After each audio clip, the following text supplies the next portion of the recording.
ஆட்சி அமைப்பதற்கான தேவை 118. இப்ப கவுண்டிங் போயிட்டு இருக்கு. இப்ப எப்படி அது ஆட்சி அமைப்பது, எப்ப, எந்த டைம்ல, அந்த மாதிரி ஏதாவது இதை பற்றி விரைவில் அதிகாரப்பூர்வமான அறிவிப்பு வரும். கண்டிப்பாக நான் தமிழக வெற்றி கழகத்தின் வெற்றி தலைவர் தான் முதலமைச்சராக பதவியேற்பார். அதை அந்த தேதி விரைவில் அறிவிக்கப்படும்.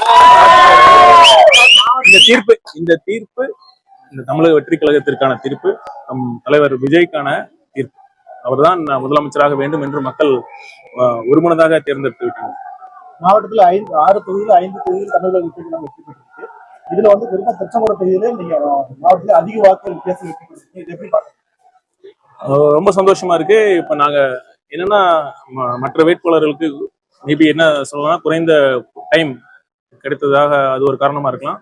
நான் ஒரு 4 மாசமா ஒர்க் பண்ணதுனால இந்த வாக்கு வித்தியாசம் கிடைத்தது.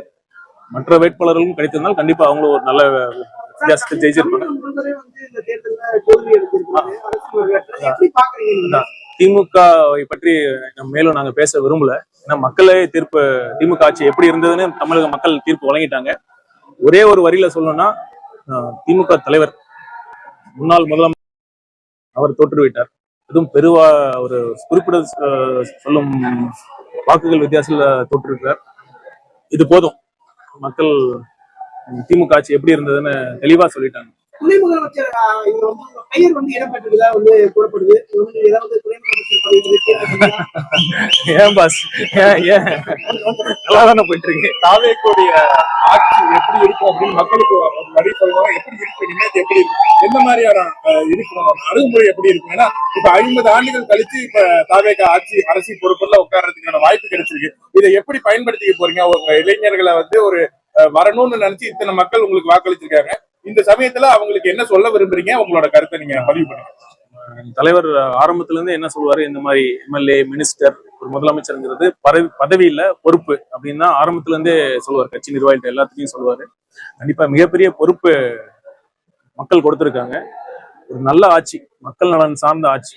இப்ப பாத்தீங்கன்னா மற்ற கட்சிகளுக்கு என்ன வித்தியாசம்னா, அவங்களுக்கு எண்ணமே நல்லது செய்யணுங்கிற எண்ணமே இருக்காது. இன்டென்ஷனே ஃபர்ஸ்ட் பிரச்சனை. அங்க அதுதான் முதல் பிரச்சனையா இருக்கு. ஏன்னா ஒரு 40 கோடி இப்ப நீங்களே பார்த்திருப்பீங்க. இந்த தொகுதியில் மட்டும் இல்ல, ஒவ்வொரு தொகுதியிலும் எவ்வளவு செலவு பண்ணாங்க. 2000, 1000 கொலுசு, தங்க காசு, சேலை, வேஷ்டி இவெல்லாம் கொடுக்குறப்ப அந்த வெற்றி பெற்ற வேட்பாளர்கள் ஒரு அமைச்சர்கள் ஆன பொழுது அவங்க என்ன பண்ணுவாங்க, நேச்சுரலா அதை திருப்பம் சம்பாதிக்கணும் தான் பார்ப்பாங்க. அந்த மாதிரி நாங்களாம் எதுவுமே இல்லாம உண்மையை நம்பி நாங்க வெற்றி பெற்றிருக்கோம். கண்டிப்பா எங்களோட இன்டென்ஷன், எங்களோட எண்ணம் தெளிவா இருக்கு. ஒரு நல்ல ஆட்சியை நான் கொடுப்போம். ஃபர்ஸ்ட் ஓட்டர்ஸ்ல உங்களுக்கு தான் ஓட்டு போட்டுருக்காங்கன்னு நீங்க நம்புறீங்க. அதே மாதிரி வந்து பாத்தீங்கன்னா அவங்க ஒவ்வொரு வீட்டுல வந்து பட்டதாரிங்க படிச்சு வேலை இல்லாம இருக்கவங்களா இருக்காங்க. அவங்க எல்லாம் வந்து உங்களுக்கு தான் ஓட்டு போட்டுருக்காங்கன்னு சொல்லி நிறைய இதுல செய்திலாம் அவங்களுக்கு வேலை வாய்ப்புகள் ஏற்படுத்தி தர மாதிரி திருச்செங்கோட்டுல உங்களுக்கு அதிகமான வாக்கு செலுத்திருக்காங்க. அவங்களுக்கு ஏதாவது நீங்க திருச்செங்கோட்டுக்கு மட்டும் இல்ல, ஒட்டுமொத்த தமிழ்நாட்டுக்கும் குறிப்பா இளைஞர்கள் எந்த அளவுக்கு நம்ம தலைவர் மீது, நம்ம கட்சியின் மீது இவ்வளவு ஈடுபாடோட நம்பிக்கையோட இருந்தாங்கன்னு தெரியும். இந்த விஷயத்துல இன்னொன்னு நான் சொல்லணும்.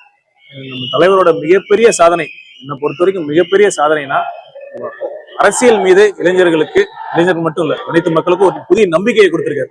இது வரைக்கும் அரசியல்ல இருந்து தள்ளி இருந்து எந்த கட்சி வந்தாலும் நமக்கு என்ன ஆக போகுது, அதே மாதிரிதான் நம்மளோட ஆட்சி இருக்க போகுது, ஆட்சியாளர்களுக்கு பெரிய வித்தியாசம் இல்லைன்னா நினைச்சிட்டு இருந்தாங்க. முறையா அரசியல் மீது ஒரு நம்பிக்கையை கொடுத்திருக்காரு.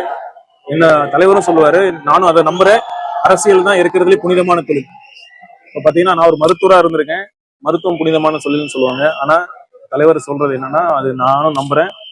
அரசியல் தான் இருக்கிறதுலே புனிதமான தொழில். அரசியல் நல்லா இருந்தா அதுல எல்லா தொழிலும் நல்லா இருக்கும். அதனால ஒரு நல்ல தலைமை தலைவர் கொடுப்பார். அந்த தலைமையின் கீழ் நாங்கள் அனைவரும் சிறப்பாக செயல்படுவோம். ஒரு நல்ல ஆட்சியை கொடுப்போம். இளைஞர்கள் நீங்க கேட்ட வேலை வாய்ப்பு கண்டிப்பாக நாங்கள் ஏற்படுத்தி கொடுப்போம்.